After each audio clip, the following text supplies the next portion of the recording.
श्री स्वामी समर्थ, जय जय स्वामी समर्थ. स्वामींचं नाव घेऊन मी आजच्या ह्या नवीन व्हिडिओला सुरुवात करते.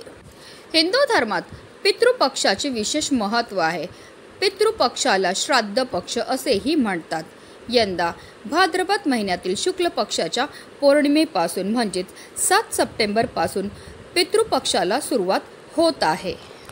तर पितृपक्ष अश्विन महिन्यातील कृष्ण पक्षाच्या अमावास्येपर्यंत असेल, म्हणजेच 21 सप्टेंबरला समाप्त होणार आहे. या दिवशी सर्व पितृ अमावास्या असणार आहे. ब्रह्मपुराणानुसार मनुष्याने पूर्वजांची पूजा केली पाहिजे आणि त्यांना तर्पण केले पाहिजे. श्राद्धाद्वारे पूर्वजांचे ऋण फेडले जाते. पितृपक्षात श्राद्ध केल्याने पूर्वज आनंदी राहतात. पितृपक्षात पूर्वजांच्या आत्म्याच्या शांतीसाठी तर्पण किंवा पिंडदान केले जाते.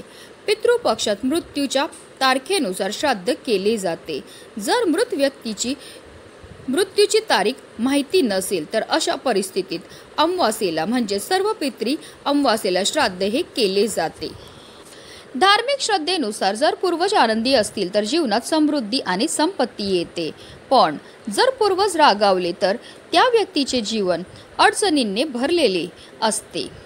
पितृपक्षात दररोज तर्पण करावे, परंतु ज्यांचे पालक जिवंत आहेत त्यांना तर्पणाचा नियम लागू होत नाही. ज्यांचे पालक जिवंत आहेत त्यांनी दररोज सकाळी सूर्यदेवाला जल अर्पण करावे आणि त्यांच्या पूर्वजांचे आणि आवडत्या देवतांचे ध्यान करावे. जर आई वडील हयात नसतील किंवा दोघांपैकी एक हयात नसेल तर त्यांनी पितृपक्षात दररोज दक्षिणेकडे तोंड करून तर्पण द्यावे. तर्पण नेहमी पाण्यातून दूध आणि तीळ मिसळून करावे.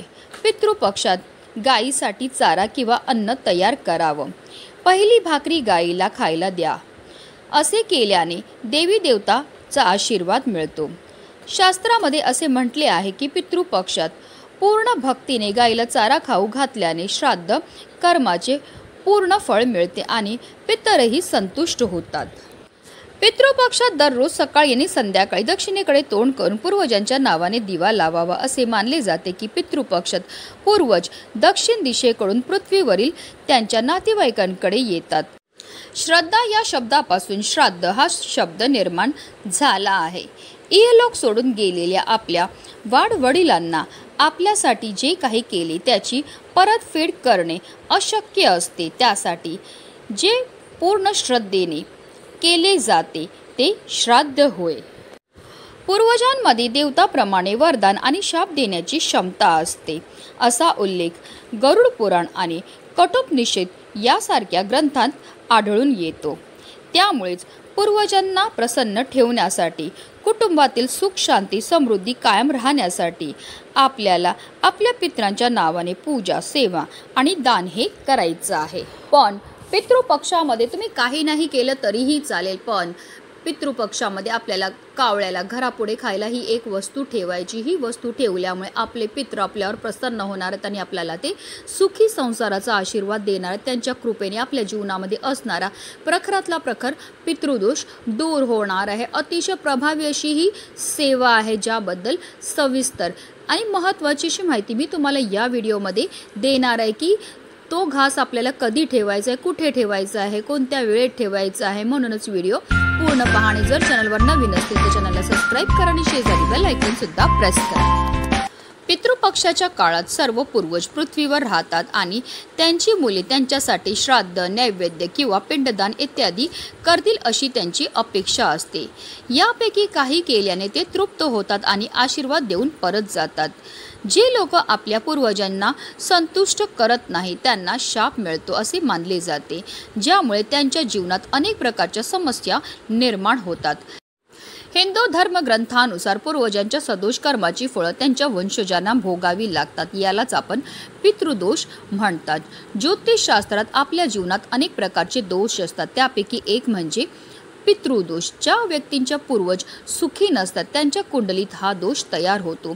दरवर्षी येणाऱ्या पितृपक्षात पितरांचे श्राद्ध न केल्याने, श्राद्धविधीत भाग न घेतल्याने आणि पितरांच्या आत्म्याच्या शांतीसाठी पूजा न केल्याने हा दोष प्रबळ होतो आणि सर्व प्रकारच्या समस्या जीवनात निर्माण होतात. या दोषामुळे कुटुंबात अस्वस्थता, प्रगतीत अडथळे, अचानक आजारपण, संकट, संपत्तीची कमतरता, सर्व सुखसोयी असूनही मनातील असंतोष इत्यादी अडचणी निर्माण होतात. त्याचबरोबर आपल्या मुलांच्या विवाह जुळण्यामध्ये समस्या येतात, संतान प्राप्तीमध्ये समस्या ह्या निर्माण व्हायला लागतात. आणि म्हणून जर तुमच्या आयुष्यामध्ये सुद्धा अशा प्रकारच्या समस्या निर्माण होत असतील तर आवर्जून येणाऱ्या पितृपक्षामध्ये आपल्याला आपल्या पितरांकरता दान हे करायचे, तसेच आपल्या पितरांची सेवा आणि पूजा सुद्धा करायची आहे.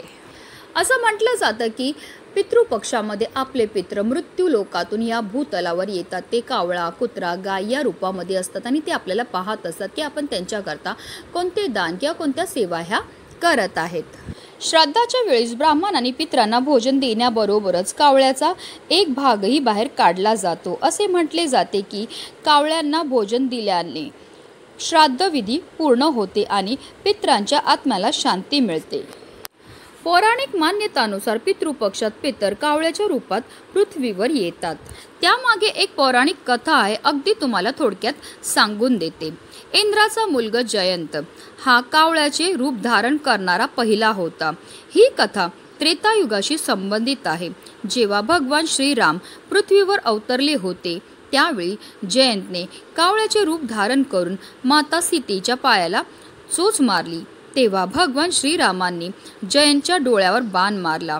जेव्हा त्याने आपल्या कृत्याबद्दल क्षमा मागितली तेव्हा रामाने त्याला वरदान दिले की पूर्वजांनी त्याला अर्पण केलेले अन्न मिळेल. तेव्हापासून श्राद्धाच्याच वेळेस कावळ्यांना भोजन देण्याची परंपरा सुरू झाली. यामुळे पितृपक्षात श्राद्ध करताना कावळ्यांना प्रथम भोजन दिले जाते आणि म्हणूनच पितृपक्षामध्ये आवर्जून आपल्याला कावळ्याची सेवा ही करायची आहे. तर आपल्याला काय करायचं आहे, घरामध्ये सकाळीच 1 वाटी भात हा शिजवायचा आहे. जो आपण वाटीभर भात शिजवणार तो संपूर्णपणे आपल्याला कावळ्याकरताच शिजवायचा आहे. हा भात शिजवताना त्यामध्ये आपल्याला कोणत्याही प्रकारचं मीठ किंवा तेल हे टाकायचं नाही आहे.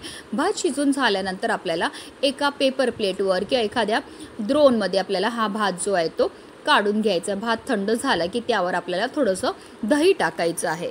त्याचबरोबर त्यावर आपल्याला थोडेसे काळे तीळ सुद्धा टाकायचे, कारण काळे तीळ हे आपल्या पितरांना समर्पित असतात. तुम्हाला स्क्रीनवर दिसत असेल त्याप्रमाणे तुम्हाला हा भात जो आहे तो तयार करून घ्यायचा आहे. आता असा हा भात जो आहे तो आपल्याला आपल्या घरापुढे, म्हणजे तुम्ही तुमच्या टेरेसवर ठेवू शकतात, बाल्कनीमध्ये ठेवू शकतात किंवा अगदी तुम्ही अंगणामध्ये सुद्धा कावळ्याला ठेवू शकतात. हा भात जो आहे तो आपल्याला सकाळी 11 ते 12च्या सुमारास ठेवायचा आहे. त्याचबरोबर आपल्याला एका वाटीभर पाणी घ्यायचं, त्या पाण्यामध्ये थोडीशी साखर टाकायची आणि असं हे गोड पाणी सुद्धा आपल्याला त्या भातासोबत आपल्या पितरांकरता ठेवायचं आहे.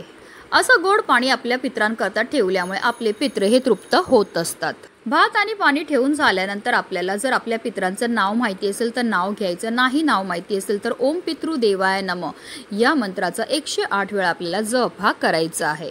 त्यानंतर आपल्याला हात जोडून बोलायचं, दक्षिण वायव्य दिशेला राहणाऱ्या पुण्यकर्मी कावळ्यांनो माझ्या नैवेद्याचा ग्रहण करावा आणि आमच्याकडनं झालेल्या कळत नकळत चुकांची क्षमाही आम्हाला करावी. यापुढे आम्हाला कायम तुमचं स्मरण राहील असं आपल्याला बोलायचं आहे. आता हा उपाय कोण करू शकतो, तर आपल्या घरामध्ये जे वडीलधारी माणसं असतील त्यांनी हा उपाय करावा. त्यांनी जर हा असा कावळ्याला घास ठेवला तर त्यामुळे आपले पित्र हे प्रसन्न होत असतात. अतिशय प्रभावी अशी ही सेवा केल्यामुळे आपले पित्र आपल्यावर प्रसन्न होतात आणि जर आपले पित्र आपल्यावर प्रसन्न होत असतील तर आपल्या जीवनामध्ये असणारा प्रखरातला प्रखर पितृदोष दूर होत आणि जर आपल्या जीवनामध्ये पितृदोष नसेल तर आपल्याला सर्व कामामध्ये यश हे प्राप्त होत असतं. आपल्या संपूर्ण कुटुंबाची भरभरून अशी प्रगती होत असते. ही संधी आपल्याला वर्षातून फक्त 15 दिवस जी आहे मिळत असते. त्यामध्ये आवर्जून प्रत्येकाने आपल्या पित्रांची सेवा ही करायची. म्हणूनच व्हिडिओ जास्तीत जास्त लोकांपर्यंत शेअर करा. श्री स्वामी समर्थ. जय जय स्वामी समर्थ.